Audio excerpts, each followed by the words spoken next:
नमस्कार सभी प्रेस बंधुओं का मैं बहुत बहुत धन्यवाद करता हूं जो आप तमाम साथियों ने आप कीमती समय दिया है। और आज मैं कुछ बात आपके समक्ष रखना चाहता हूं। पूरे हिमाचल प्रदेश में जहां जहां पे विरोध हो रहा है, यदि मैं विरोध की बात करूं तो हम भी सड़कों में उतर सकते थे, किंतु हमने प्रेस बंधुओं के माध्यम से एक सहारा लेकर सरकार के समक्ष मांग रखने जा रहे हैं कि अभी कुछ नहीं बिगड़ा है। जो इन्होंने जो ये टिकटें अनाउंस की है, चाहे वो शाहपुर विधानसभा की हो चाहे वो अन्य किसी विधानसभा की हो, जहां पर ये तोड़ मरोड़ जो की गई है, हर किसी का कहना था, पंचायती राज प्रतिनिधियों का कहना था और बहुत सारा विरोध भी था कि मंत्री श्रीमती सरवीन चौधरी जी का फेस यहाँ पे बदला जाए और जो मर्जी चेहरा, यदि जिताऊ चेहरा कोई भी होता तो वो शाहपुर की जनता को स्वीकार होना था। दूसरी तरफ से केवल सिंह पठानिया दिए गए हैं। पिछले कल भी मनोज जी, हंसराज जी और अन्य बहुत सारे साथियों ने प्रेस कॉन्फ्रेंस के माध्यम से कहा था कि कहीं ना कहीं अत्याचार जो है वो उपले क्षेत्र के लोगों के साथ हो रहा है। ये देखना भारतीय जनता पार्टी में भी आज सामने आया है और मैं आपके माध्यम से कहना चाहता हूं हाईकमान से, कृपया करके अतिशीघ्र ये फैसला वापस ले, नहीं तो हम निर्दलीय चुनाव लड़ने के लिए तैयार हैं। और खामियाजा कौन भुगतेगा? भारतीय जनता पार्टी। अभी भी बोल रहा हूं, भारतीय जनता पार्टी ठीक है। मुझे बड़ी खुशी हुई कि पिछले कल पैदल में वहां पर नाम लिए गए और बहुत पैरवी की गई, लेकिन आप मीडिया के माध्यम से एक बात मैं कहना चाहता हूं और कड़े शब्दों में कहूंगा। जो त्रिलोक कपूर जी जो बूल फेडरेशन के पूर्व में चेयरमैन रहे, वर्तमान में भी चेयरमैन थे, लेकिन सरकार का दौर होते के कारण जो चेयरमैन पूर्व में बूल फेडरेशन के रहे हैं, जिन्होंने कहीं ना कहीं इन गद्दी समुदाय के साथ अत्याचार करने में कोई कमी नहीं छोड़ी है। यदि मैं बात करूंगा उपजाति के मुद्दे के ऊपर, वहां पर भी कभी भी उन्होंने किसी विषय के ऊपर बात नहीं रखी और गद्दी समुदाय के अत्याचार करने में और डुबाने में सबसे बड़ा योगदान जो है वो त्रिलोक कपूर का रहा है। इसलिए मैं त्रिलोक कपूर को हार्दिक शुभकामनाएं देता हूं और हाँ, चुनौती देता हूं, पालनपुर में वो जीत करके दिखाएं। यदि दम होगा तो पालनपुर में वो जीत करके दिखाएं। नॉमिनेशन भरने जा रहे हैं ना, जीत जाएंगे तो मेरे साथ बात करें। मुझे पता है इतनी बुरी तरह से वो हारेंगे। नॉमिनेशन की उनको बहुत बहुत शुभकामनाएं और हार की भी मेरी तरफ से बहुत बहुत शुभकामनाएं। धर्मशाला की बात है, चाहे वो शाहपुर की बात है, इतना विरोध होने के बाद शाहपुर विधानसभा में इतना विरोध किया गया, चाहे वो भू माफिया के तहत उनके ऊपर आरोप लगे हो, केवल सिंह पठानिया ने लगाए, मेजर विजय सिंह मनकोटिया ने लगाए, भारतीय जनता पार्टी के पूर्व में रहे पार्षदों ने लगाए, फिर भी उनको मौका दिया जा रहा है। पूर्व में रहे 2 बार जिला परिषद के द्वारा मांग की गई कि उन्हें मौका दिया जाए, नहीं दिया गया। झारखंडी में इतना इनका विरोध है, फिर भी उनको मौका दिया जा रहा है। हाईकमान देख क्या रही है? मेरा हाईकमान से निवेदन है और सबसे बड़ी हैरानी ये है, जहां पर बोलते हैं कि परिवारवाद खत्म किया, जहां पर बोल रहे हैं कि परिवारवाद खत्म किया जाएगा, परिवारवाद के तहत महेंद्र सिंह ठाकुर जी के पुत्र को जो वो चुनाव लड़ने का मौका दिए गए, कहां का परिवारवाद है? किस परिवारवाद की बात भारतीय जनता पार्टी कर रही है? मैं पार्टी का सम्मान करता हूं, मान सम्मान करता हूं, फिर भी मैं कहना चाहता हूं हाईकमान से, बीजेपी से हमें बैर नहीं है और सरवीन चौधरी की खैर नहीं है। और मंत्री सरवीन चौधरी जी को यदि चुनाव लड़ने का मौका मिलता है, वो नॉमिनेशन करते हैं, तो मैं आप मीडिया के माध्यम से कहना चाहता हूं, यदि 10,000 से ऊपर वोट पड़ जाएंगे तो जिस भी मंच पर मेरे को सजा देनी होगी मैं उस सजा स्वीकार करने के लिए तैयार रहूंगा। और मुझे पूर्ण उम्मीद है, क्योंकि शाहपुर में उनका विरोध है, ओबीसी बैठ में उनका विरोध है। ओबीसी समुदाय के लोग जब उनके पास जाते हैं तो वो कहते हैं कृपया करके थोड़े ग्रां का खास बंदा मेरा जो किसी का न लेके हो। यदि किसी समस्या को लेकर जाते हैं तो उस गांव में जो उनका चहीता है उनको वो पूछते हैं कि वो क्या मेरे लोग हैं या नहीं।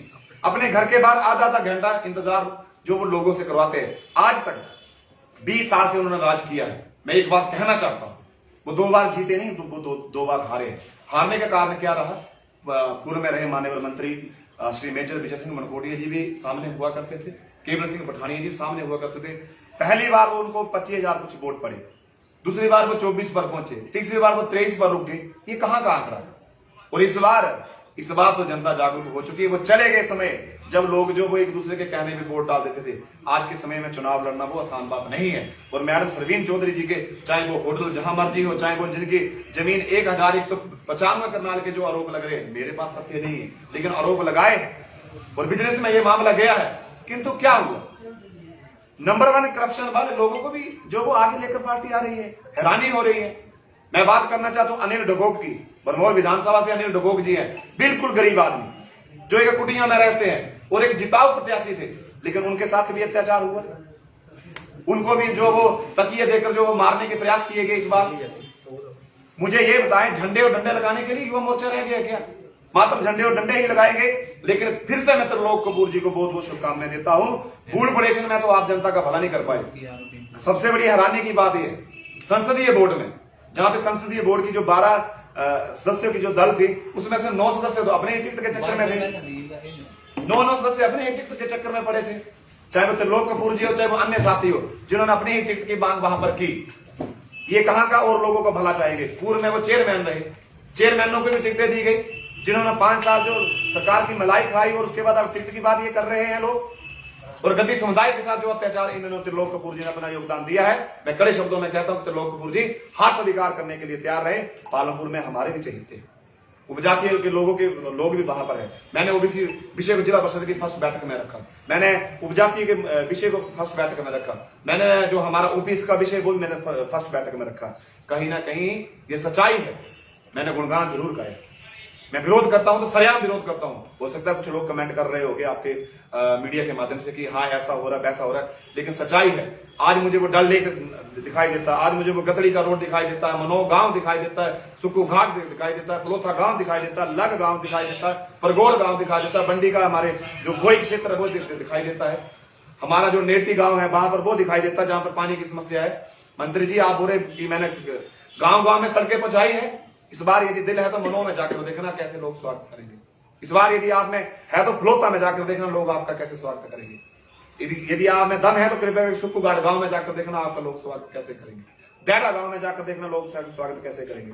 रिल्लू गांव के अंतर्गत अंग्रेजों के टाइम में जो एक सीनियर सेकेंडरी स्कूल होता था, आज तक वहां पर साइंस ब्लॉक नहीं दी गई। ठेकेदार को लाभ देने के लिए वहां पर बिल्डिंग का निर्माण किया गया, लेकिन आज तक जो वो वहां पर साइंस की क्लासेस नहीं चली है। फिर कहते हैं कि हम विकास कर रहे हैं।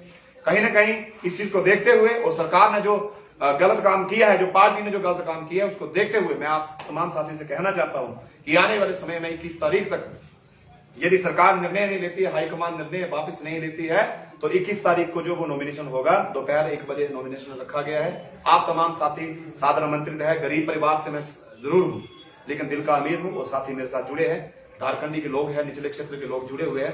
कहीं ना कहीं हार जो है वो सरकार स्वीकार करेगी, फिर याद रखेगी कि सच में युवाओं में कितना जोश है। नामांकन कब भर रहे हैं आप? 21 तारीख को नामांकन होगा और दोपहर 1 बजे का समय होगा। पंकज जी के खिलाफ इतनी नाराजगी क्यों? त्रिलोक कपूर के खिलाफ मेरे में नाराजगी नहीं, धर्मशाला वालों में भी नाराजगी है। और सच में मैं जब जिला परिषद का सदस्य बना था, 8 एसटी समुदाय के लोग जिला परिषद सदस्य बने थे। कभी एक कमरे में डीपोलो के कमरे में रखा गया, कभी दूसरे कमरे में रखा गया।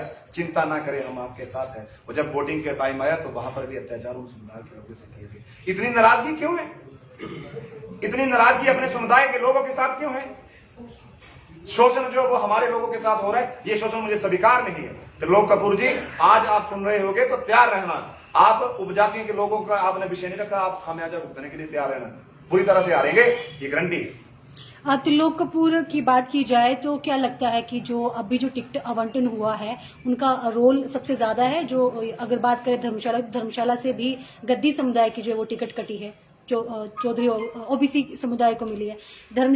शाहपुर की बात करें तो शाहपुर में भी वैसा ही हुआ है, क्योंकि बात करें युवाओं की तो युवाओं में कहीं ना कहीं ये था कि इस बार जो टिकट है वो युवाओं को मिलेगी। तो क्या कहना चाहेंगे आप? देखो, ओबीसी समुदाय को यदि धर्मशाला में टिकट मिली, इस बात का मैं विरोध नहीं करता हूँ। ओबीसी समुदाय भी हमारा बैकबोन है, रीढ़ की हड्डी है। लेकिन कहने के बाद ये है कि जहां पर अपने समुदाय की चर्चा जहां पर हो रही है तो उसको दबाने का प्रयास क्यों त्रिलोक कपूर जी कर रहे हैं? तो हम भी यही कह रहे हैं ना। तो अगर बात करें विशाल नेहरे की तो उनका भी यही कहना है, यहाँ से जो मंडल का है, कि उनकी ही वजह से टिकटें। धर्मशाला में यदि जो गुटबाजी आज तक पार्टी के होते हुए जो गुटबाजियां तैयार की गई हैं, उसका श्रेय त्रिलोक कपूर जी को जाता है। जी, अगर बात की जाए जिस प्रकार से कांग्रेस के जो नेता हैं भारतीय जनता पार्टी में शामिल हो रहे हैं, आपको लगता है जो पुराने कार्यकर्ता हैं भारतीय जनता पार्टी के, जो काफी लंबे समय से भारतीय जनता पार्टी के साथ जुड़े हैं, ऐसे में अन्य नेता को टिकट दी जाती है तो किस तरह से निराशा जो है कार्यकर्ताओं में देखने को मिल सकती है? पवन काजल जी की बात करें तो उन्होंने भी कांग्रेस से बीच में शामिल को टिकट दी गई है, राकेश चौधरी को टिकट दी गई है, किस तरह देखते हैं? देखो, टिकटें जो मिलती है उसमें एक सबसे बड़ा योगदान है कहीं ना कहीं जो कुछ दिन पहले हंसराज जी आए, क्या बोलते हमारे महाजन जी आए थे चंबा वाले, भ्रष्टाचार नहीं है। महाजन जी, मैं आज आपसे प्रश्न करना चाहता हूं। उस दिन मीडिया वालों ने प्रश्न किए थे तो बहुत ज्यादा उतावले हो रहे थे, मैं देख रहा था क्योंकि मैं वहां पर बैठा था। तो महाजन जी से मैं निवेदन करता हूं, महाजन जी बोलते थे कि भ्रष्ट नेताओं को जो वो टिकटें नहीं मिलेंगे। महाजन जी अब क्या हुआ? अब जो परिवारवाद हुआ तो महाजन जी की बोलती क्यों बंद है? खुल के बोले वो। रही बात यदि किसी अन्य लोगों को पार्टी में आकर टिकटें मिल रही है, जिताऊ कैंडिडेट हो तो लाजमी है, जिताऊ कैंडिडेट नहीं हो तो कोई लाजमी नहीं है। शाहपुर में मंत्री का विरोध था, आज भी है, कल भी है और परसों भी रहेगा। हमारा कहना सिर्फ एक था, मंत्री को बदलकर अन्य किसी को भी दे दी जाए। मैं पार्टी का विरोध नहीं कर रहा हूं, मैं कर रहा हूं कि सरकार कैसे रिपीट होगी, नहीं रिपीट होगी, किस प्रकार रिवाज बदला जाएगा। बिल्कुल रिवाज नहीं बदला जाएगा। जब एक आदमी का इतना विरोध हो रहा है और उसे ही दोबारा यदि चुनाव में लड़ने का मौका दिया जा रहा है तो कैसे वोट मिलेंगे। अगर आजाद ही चुनाव आपको लड़ने का आप जैसे बोल रहे हैं तो फिर आप पार्टी में क्यों आए? तो आजाद देखो, मैं अभी भी बोल रहा हूं, चुनाव कमेटी हमारी हाईकमान निर्णय करे और मंत्री जी का चेहरा बदल दे, अन्य जो कोई चेहरा होगा जिताऊ होगा, क्योंकि मंत्री के चेहरे का विरोध शाहपुर में है जी। जिताऊ नहीं हुआ वो तो हम समर्थन करेंगे, जिताऊ क्यों नहीं हुआ। अब देखो हमारे जो अन्य जो साथी है वो जीतने वाले, क्योंकि मंत्री के फेस से लोगों को विरोध है। 20 साल राज करने के बाद आउटपुट आज वो कहते हैं कि हर गांव में रोड पहुंचे हैं। मुझे बताएं, आज हमारे घेरा तक जो वो बस जो 1 साल के बाद पहुंची, कैंटनाला के बाद घेरा तक 1 साल में पहुंची। आज तक कनेक्टिविटी रोड की बाईपास घेरा से होकर करेल से होकर सली तक नहीं पहुंचती है। आज तक जो हमारा वो में जो हादसा हुआ, किसी को भी गृह निर्माण की राशि तक नहीं मिलेगी। वेलफेयर डिपार्टमेंट किसके पास था? मंत्री जी के पास था। सामाजिक न्याय डिपार्टमेंट किसके पास था? मंत्री जी के पास था। किसको गृह निर्माण की राशि जी ये फाइनल है कि आप चुनाव लड़ रहे हैं आजाद? मैं अभी भी बोल रहा हूँ, चुनाव लड़ने का निर्णय पूरा है, लेकिन हाईकमान यदि चेहरे को बदलने का निर्णय लेती है तो कहीं ना कहीं हम समर्थन नहीं बदला जाता है चेहरा, तो क्या अब पंकज कुमार कांगड़िया आजाद इलेक्शन लड़ेगा? आजाद चुनाव लड़ेंगे और जीत के दिखाएंगे। और ये जो अत्याचार जो उपरी क्षेत्र के लोगों के साथ हुआ है वो उसका खामियाजा जरूर पंकज भुगतेंगे। जी, मेरा आपसे एक सवाल है। पिछली बार आपने विशाल नेहरिया को सपोर्ट किया था, इस बार क्या आपको लगता है कि ये उनके साथ गलत हुआ है? विशाल नेहरिया जी के साथ देखो, विशाल नेहरिया जी ने अपने 2 साल में जो कार्य किए हैं उसकी रिपोर्ट हो सकता है हाईकमान के पास हो। अब उनको टिकट नहीं मिली या मिलने वाली थी, उसके बारे में मैं कुछ नहीं कहना चाहता हूँ, लेकिन मैं इतना जरूर कहना चाहता हूँ कि कहीं ना कहीं कुछ मंथन में कुछ कमी हुई है। अब मेरा इसी पे आपके आंसर पे एक सवाल है कि यहाँ का जो मंडल है वो कह रहा है कि दल बदलू, जो नेता है उनको टिकट मिली है, तो कहीं ना कहीं आप भी उसी पार्टी से आए थे, आप ज्वाइन करके और उसमें आए, तो आप इसमें क्या कहेंगे? आप देखो, मंडल यहाँ पे दल बदलू बोल रहा है। कांगड़ा में भी तो पवन काजल जी को टिकट मिली और वो भी वर्तमान समय में लगभग आपने कांगड़ा की बात नहीं की, आपने किया धर्मशाला में जो है कहीं ना कहीं ये जो फूट डाली गई है त्रिलोक कपूर के, डाली है, लेकिन कहीं ना कहीं मंडल ने ये बात भी कही है कि वो जो है थाली का बैंगन बताया। आप भी जो है आप आम आदमी पार्टी से आप भाजपा ज्वाइन करके आए हैं, तो इसमें क्या कहेंगे? देखो, मैं तो उसी परिवार से था, उसी परिवार से नाराज होकर कुछ दिन के लिए गया था। ये लाजमी है जो मेरी गलती हुई है, लेकिन मैं इस बात को भी कहता हूँ कि वापस भी उस परिवार में आया। तो आपको नहीं लगता कि इस क्या बोलते हैं दल बदल की इस फेर में कहीं ना कहीं जो आपके साथ जो समर्थक होते हैं उनकी भावनाओं के साथ ठेस पहुंचती है? आपके समर्थकों के कहने से हम वहां गए थे, समर्थकों के कहने से। और दूसरी बात यह है कि आम आदमी पार्टी, मैं आज भी कहना चाहता हूँ, भारत में यदि सबसे बड़ी करप्ट पार्टी है तो आम आदमी पार्टी। हमने किया है 1 महीने में, हमने सब कुछ देखा था। तो फिर आप गए क्यों करप्ट की? उस देखो, हाँ, यदि पड़ोसी के घर में खाना बन रहा हो तो खुशबू से जो वो उसका आनंद नहीं लिया जाता है, स्वाद जो है वो खाना खाकर लगता होता है। हमें जब महसूस हुआ कि आम आदमी पार्टी जो बहुत अच्छी पार्टी है, खुशी खुशी से गए, क्योंकि भारतीय जनता पार्टी के अंतर्गत मैडम सरवीन चौधरी के द्वारा जो अत्याचार किए जा रहे थे उससे हताश होकर हम वहां पर गए। हमने बोला कुछ खरा होगा, लेकिन दिखाने का पेन कुछ और होता था, काम करने का कुछ पेन और होता था। आज मुझे वो दिन याद है, क्योंकि मीडिया के सहयोग से जो बरनेट टू घेरा रोड जो लगभग पूरा होने पर आया है। मैडम पिछले कल जो एक प्रेस वार्ता के अंतर्गत इंटरव्यू दे रहे थे, वहां पे कह रहे थे कि बरनेट घेरा की कनेक्टिविटी गाड़ी जा रही है। अरे क्या बात कर रहे हो आप? कहां की बात कर रहे हो? कौन सा रोड कनेक्टिविटी हो गई है? उनको इतना नहीं पता कि हमारा जो वो हपैणु गांव का है, उनको यही नहीं पता कि उपजाति का विषय क्या था, क्योंकि वो भी मैंने इंटरव्यू देखे। फिर कहते हैं कि हम लोगों का समर्थन कर रहे हैं। जी, शाहपुर से अगर किसी अन्य भारतीय जनता पार्टी के नेता को टिकट दी जाती है तो आपका समर्थन नेता को रहेगा? उस नेता के साथ ढोल नगाड़े के साथ रहेगा और तन मन धन के साथ। पंकज जी, जैसे अगर आपने तमाम विषय क्लियर कर दिए हैं, लेकिन एक बड़ा विषय होता है कि जब कोई ऐलान करता है आजाद लड़ने का, खासकर पार्टी से संबंधित व्यक्ति, उसे जो है मैनेज किया जाता है पार्टी के द्वारा। ये जरूर है कि आपको भी मैनेज किया जाएगा, तो ऐसा तो नहीं है कि आज आप ऐलान कर रहे हैं 2 दिनों के बाद आप बोले कि नहीं मैं पार्टी के साथ चलती हूं? देखो, मेरे घर के बाद शिव जी का मंदिर है और शिव जी के मंदिर में 2 घंटियां लगाई गई है और 1 घंटी जो वो अब मैं अपने घर के गेट के बाहर लगाने जा रहा हूँ कि जो भी पार्टी हाईकमान का जो व्यक्ति मनाने के लिए आएगा वो घर के गेट के बाहर घंटी बजाता रहेगा। बाकी आपका ये कहना है कि अगर टिकट नहीं बदलती है तो सरवीन चौधरी जो है वहां से भारी मतों से हारेंगी, बुरी तरह हारेंगी। अगर जीत गई तो? हाँ जी, अगर वो जीत गए वहां से तो? जीत गए, मुझे जो सजा देने के मैं स्वीकार हूँ, सजा भुगतने के लिए तैयार हूँ। हमको अगर बात की जाए कांग्रेस पार्टी की या भारतीय जनता पार्टी की, जो शाहपुर विधानसभा क्षेत्र में जो गद्दी समुदाय के लोग हैं उनकी जो संख्या में उसमें हेरबदल की गई। वर्तमान में क्या लगता है कितनी संख्या जो गद्दी समुदाय के लोगों की यहाँ पे, चाहे 12 उपजातियों की बात करें या 6 उपजातियों की बात करें, कितनी संख्या जो है वर्तमान गद्दी समुदाय की? देखो वहां पर 23,000 कुछ जो वो प्योर एसटी वोट है और 9,000 समथिंग वोट जो है वो उपजातियों का है। ठीक है, लगभग ये आंकड़ा 31-32,000 के बीच में है। लेकिन उस आंकड़े को तो कांग्रेस वालों ने भी खत्म किया और उस आंकड़े को जो वो बीजेपी के एक नेता के द्वारा भी खत्म किया गया, माननीय त्रिलोक कपूर के द्वारा जो खत्म किया गया है।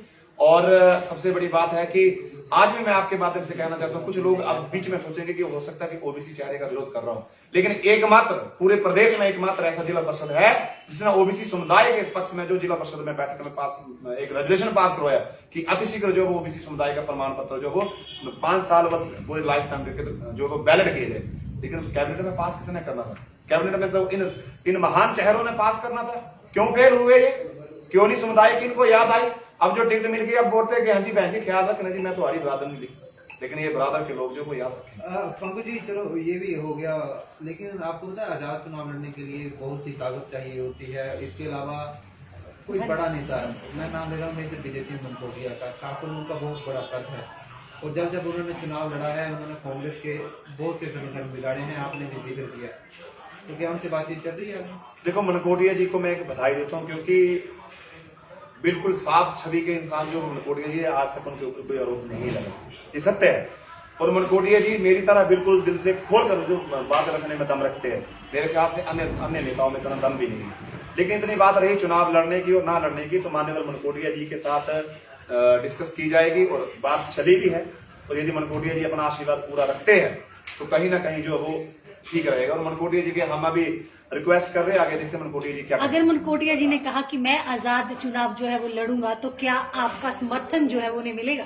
हाँ, यदि उसके बाद वो ये भी कह दे कि मैं जीतने के बाद जो मैं भारतीय जनता पार्टी के साथ रहूंगा, तो कहीं ना कहीं हम उनके साथ भी समर्थन देंगे। धन्यवाद। बहुत धन्यवाद।